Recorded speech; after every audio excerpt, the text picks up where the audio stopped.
À la montagne, Dieu appelle, se révèle et parle. Bonne soirée à vous tous.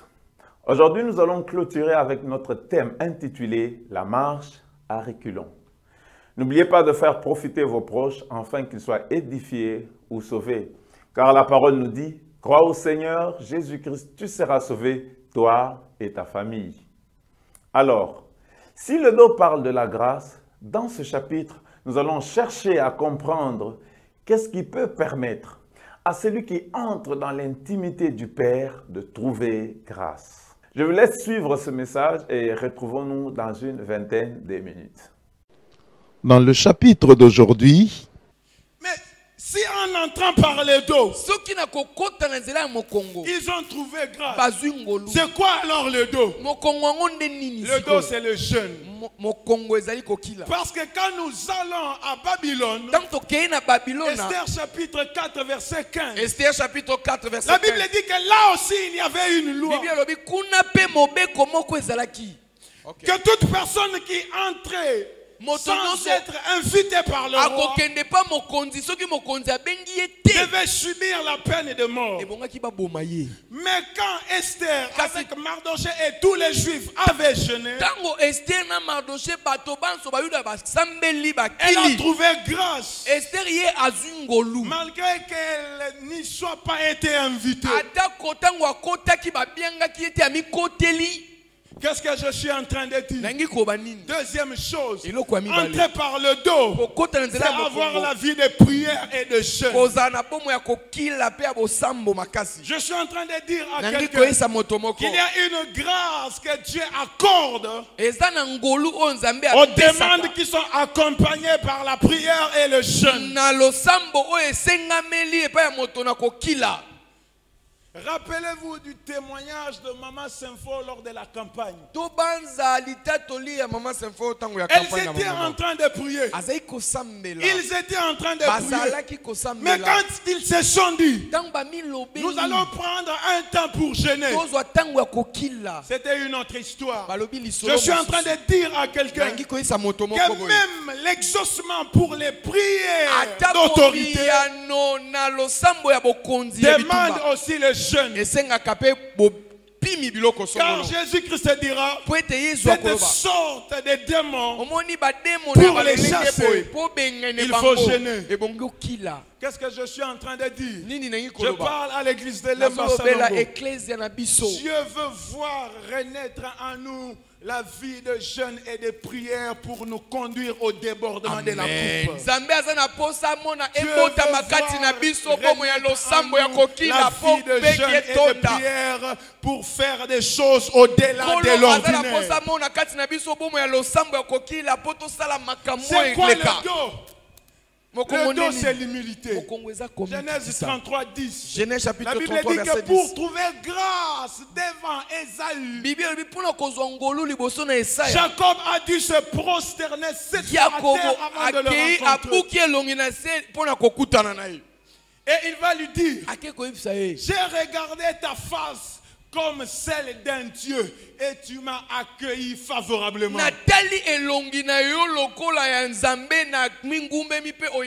Qu'est-ce que je suis en train de dire?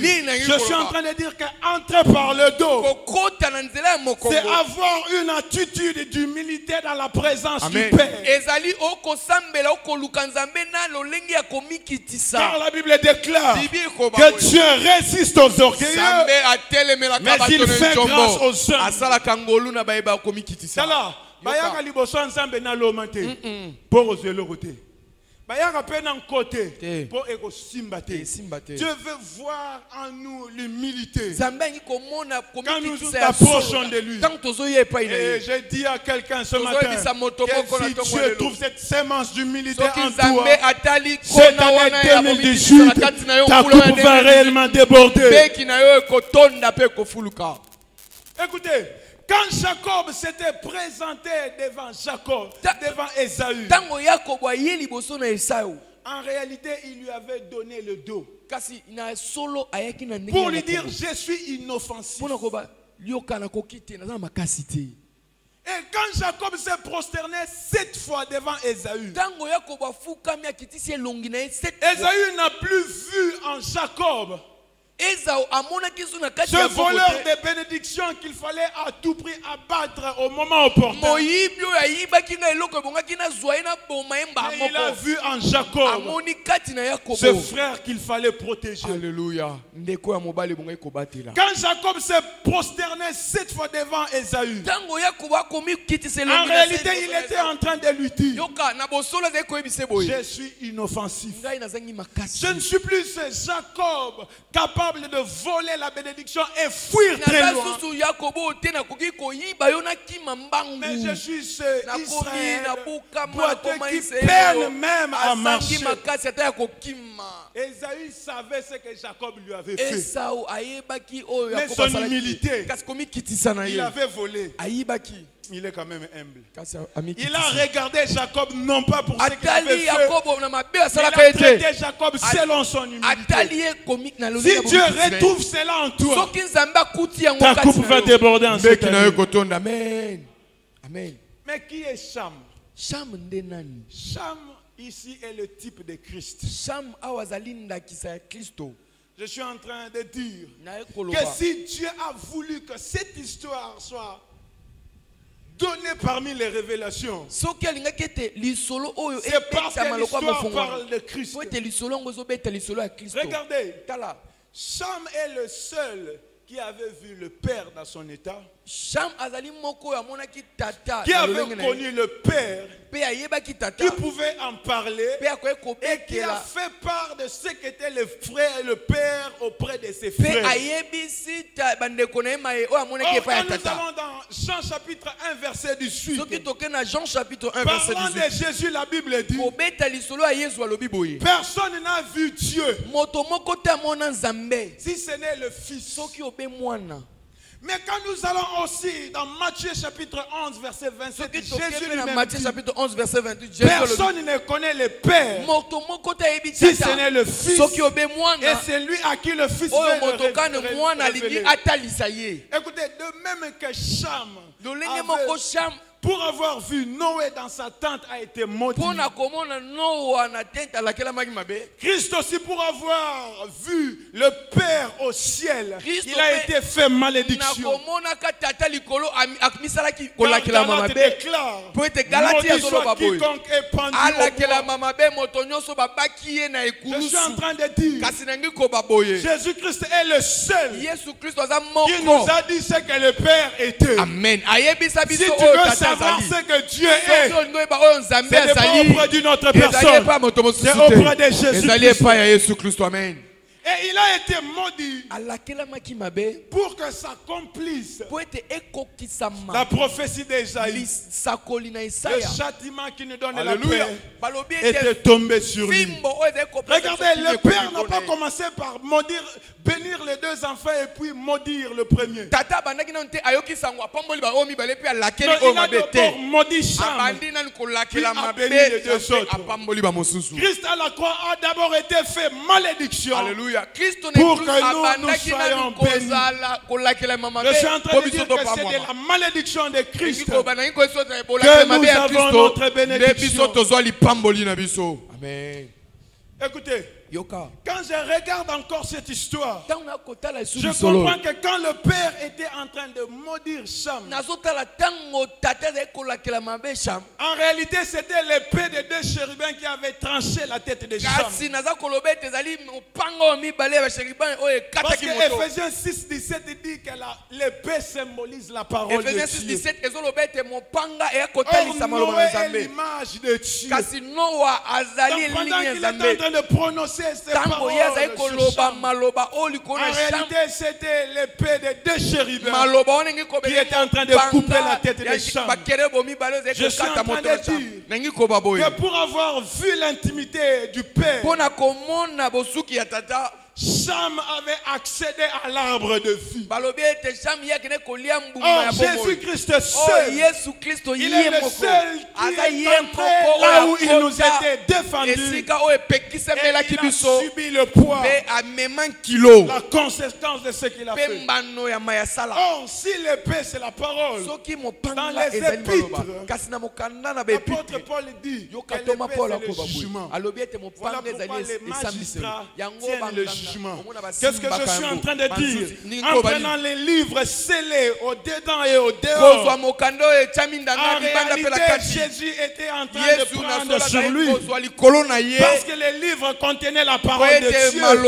Jésus était en train de prendre sur lui le jugement du Père. Pendant que Noé était en train de maudire, en réalité c'était un jugement contre Cham. Je suis en train de dire quelque chose dans quelques minutes. Le jour où Cham est entré dans la tente de Noé, en réalité, c'est le jour où prophétiquement, les sacerdoces avaient quitté Noé pour aller chez Sam. Je suis en train de dire que le jour où Cham est entré dans la tente de Noé, c'est le jour où Cham était devenu sacrificateur. Regardez, quand nous allons dans Genèse 8:20, la Bible dit qu'après la sortie de l'arche, Noé bâtit un autel et il offrit des sacrifices à Dieu. C'est que Noé était un sacrificateur. Et quand nous lisons la vie des patriarches, Abraham, Isaac, Jacob, nous verrons qu'avant la loi, les patriarches étaient des sacrificateurs. Je dirais même qu'ils faisaient office de souverains sacrificateurs pour leur famille. Voilà pourquoi quand on parle d'eux, on ne manque pas de parler du puits autour d'eux, qui est le symbole de la cuve de rein. On ne manque pas de parler. Ils ne manquent pas de bâtir des hôtels au cours de leur parcours. Bref, les éléments du tabernacle et du sacerdoce sont constamment présents dans leur vie. Regardez, au mont Morisha, Abraham s'est présenté comme souverain sacrificateur pour offrir à Dieu. Isaac s'est présenté comme souverain sacrificateur pour intercéder en faveur de la maternité de Rebecca. Qu'est-ce que je suis en train de dire? Ce jour-là, quand Cham entrait, en réalité, le sacerdoce s'est retrouvé chez le maudit. C'est l'image du sacerdoce qui quitte Israël pour se retrouver chez les nations.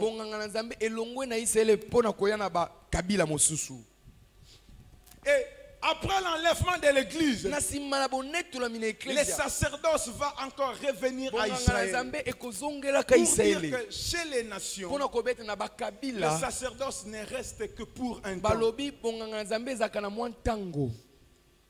Donc, d'avant jusqu'à Lévi, le sacerdoce était en Israël. J'ai dit que quand Cham entrait, le sacerdoce est allé chez les nations. Mais quand nous allons dans Genèse chapitre 14, la Bible nous dit que lorsque Abraham a rencontré Melchisedec,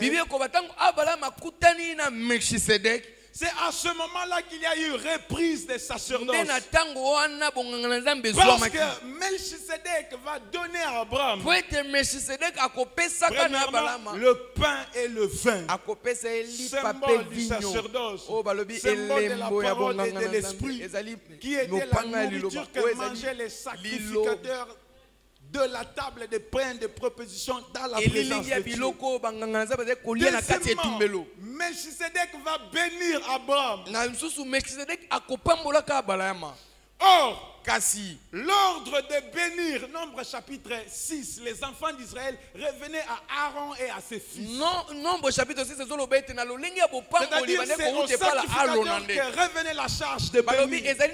Troisièmement, Melchisedec va prélever la dîme auprès d'Abraham. Au nombre 18, c'était au sacrificateur que revenait ce droit de prélever la dîme. Donc quand Melchisedec se présente auprès d'Abraham, il s'est présenté en tant que sacrificateur. La Bible dit qu'il était roi de Salem. Or, Salem était l'ancienne appellation de Jérusalem quand la ville était encore habitée par 8 peuples cananéens. Or, les Cananéens sont les fils de Canaan, fils de Cham. Donc, c'est un roi des maudits, un roi des nations qui vient remettre les sacerdoces à Abraham. Chez les nations, le sacerdoce a toujours été pour un temps. Et quand Melchisedec remettait, donnait le pain et le vin à Abraham, en réalité, c'était le sacerdoce qu'il était en train de lui remettre. D'avant jusqu'à Lévi, les sacerdoces se retrouvaient auprès d'Israël. Quand les enfants de Lévi se sont mal comportés, rappelez-vous de la conduite des fils du souverain sacrificateur Élie au temple de Silo.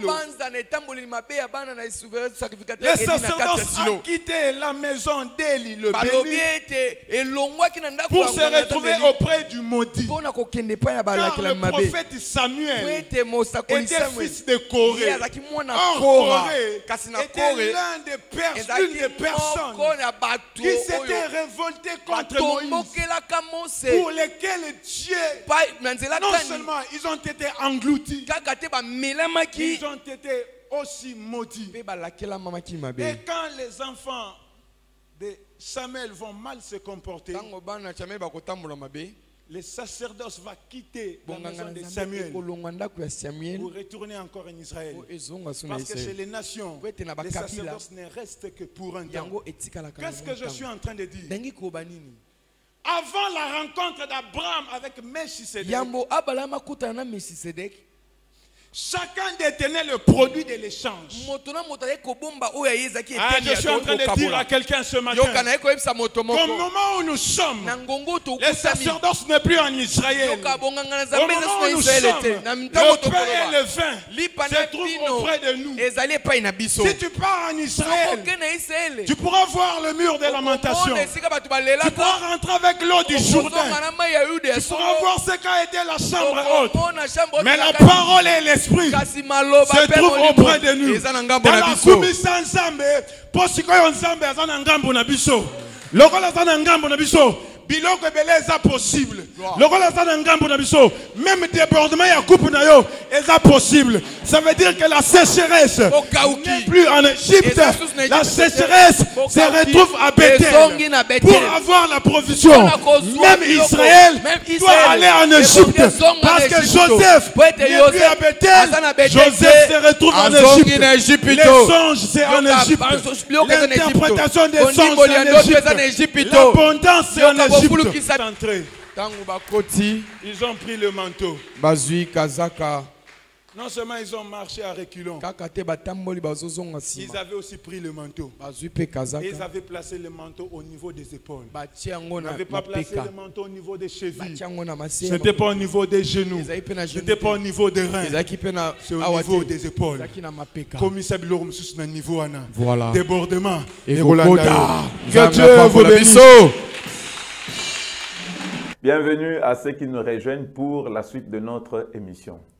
Nous venons de découvrir, premièrement, quelques clés qu'une personne doit avoir pour trouver grâce et être bénie dans l'intimité avec le Père.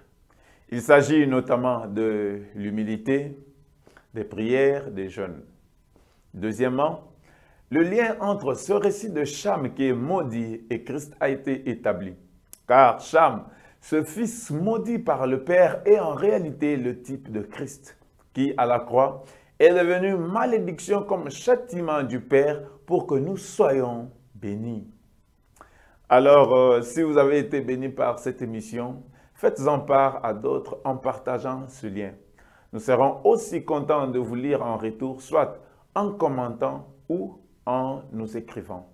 Quant à moi, je vous dis au revoir et retrouvons-nous les dimanches pour ceux qui sont à Kinshasa de 10h45 à 12h45 pour un culte francophone ou à 18h15 sur cette même chaîne pour un nouveau thème que nous allons commencer. Que le Seigneur Jésus-Christ vous bénisse. Bye.